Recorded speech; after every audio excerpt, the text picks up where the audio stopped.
All right, folks, welcome back. Harmless Dave over here on the Real Media Observer today. We've got a special guest. We've got researcher and author James Roguski with us today, who's got some very interesting information. I've known James for quite some time, at least as an acquaintance. We go way back into the Tulsi Gabbard run for the presidency, and we were both kind of sharing information and just kind of picking each other's brains about how we could help Tulsi.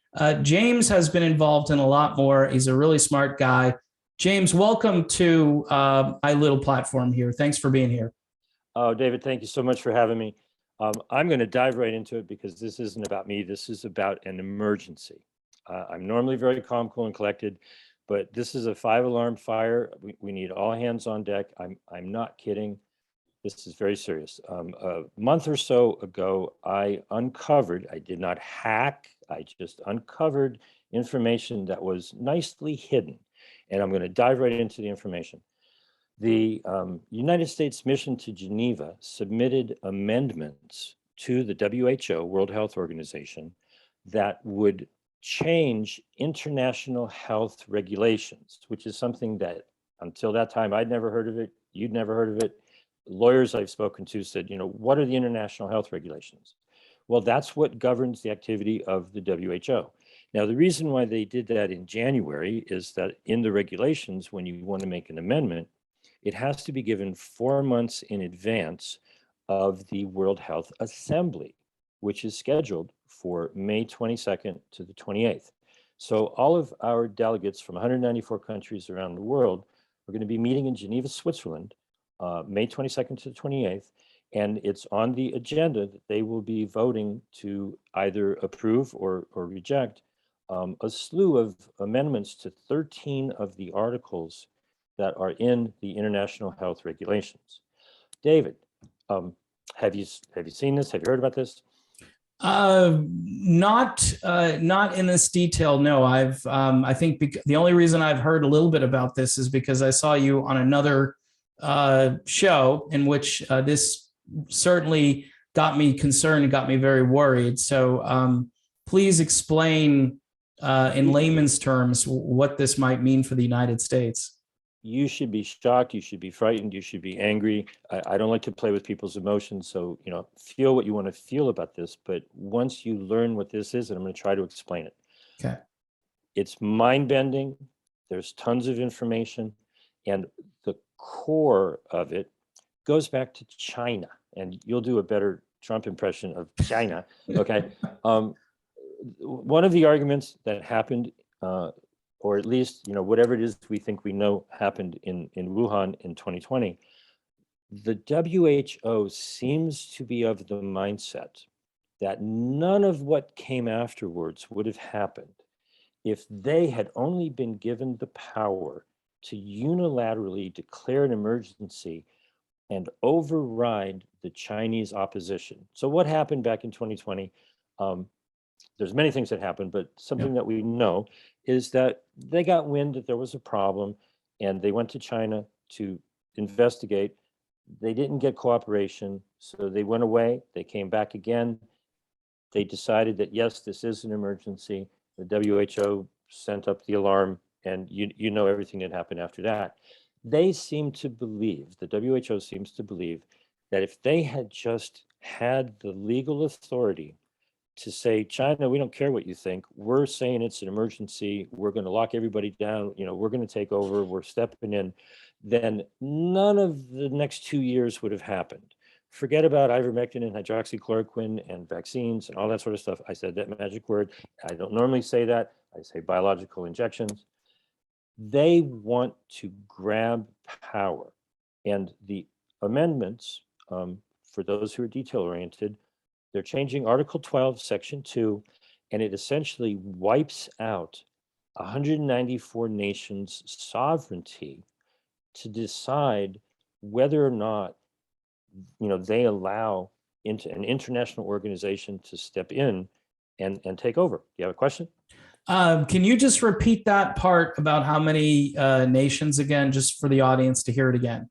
The World Health Organization has 194 members, a couple of observers, and so forth. And Taiwan is its own little thing, but it's basically the entire world. So if you're looking for one world government, then vote for these amendments, because you'll have it in November. Because the way this is structured, they're going to vote in May, and there's part of the deal, that the amendments that they're doing is then there will be 6 months before nations have time to comply and change their own, their own national laws to comply with this.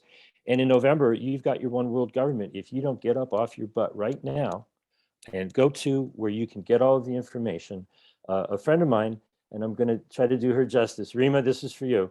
We were talking about it, and she said, they're trying to steal our sovereignty. They're trying to take away our rights to decide what happens, on our own land. And her sort of catchphrase is, don't you dare. Now there's a finger in there that is appropriate, but she uses all three, right? And so that triggered something in my head. So all of the information that anybody needs to know is on don'tyoudare.info. My name is James Roguski. My phone number is 310, look at that, 310-619-3055.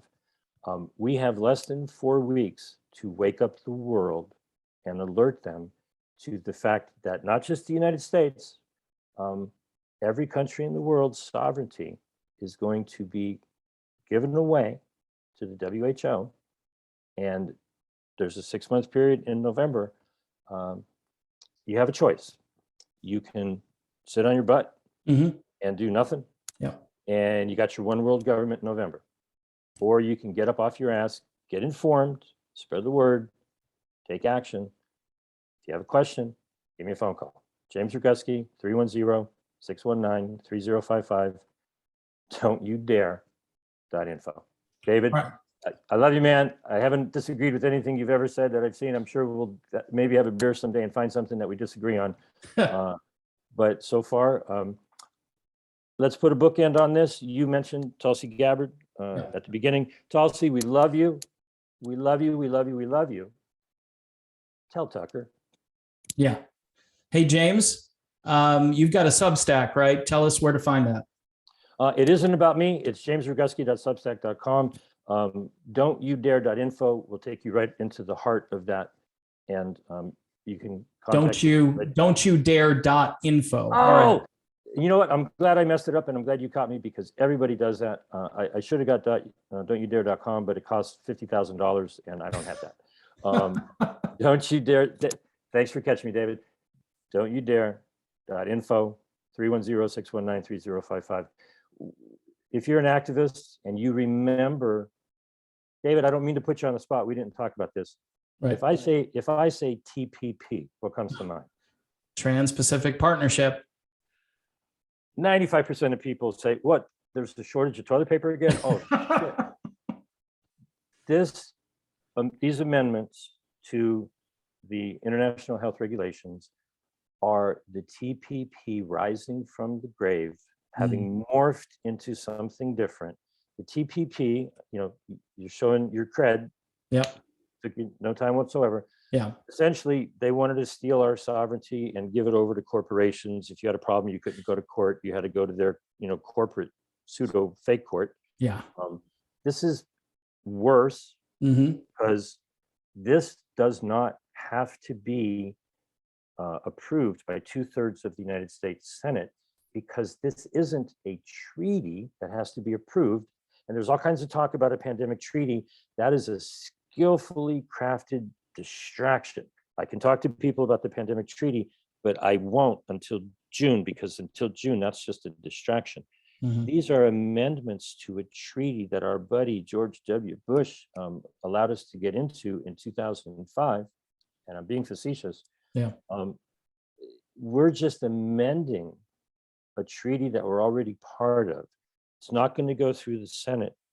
Ideally, they were hoping, and I just got put here by some force that is looking kindly on me.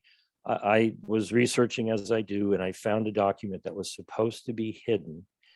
Their goal was that in January, when they submitted it, it would go into the gears and the workings of the WHO and pop up in the middle of the assembly, get voted upon, get approved, go back down underground.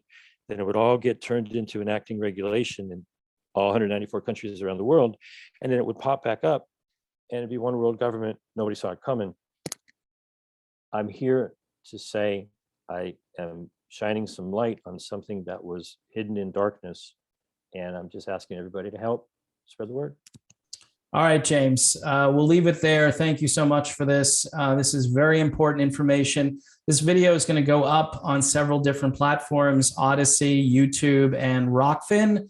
And again, I want to thank James for being here. And let's get serious about this. This is, hate to say it, but this is sovereignty, life or death here for the United States. And for that matter, for all the other countries around the world.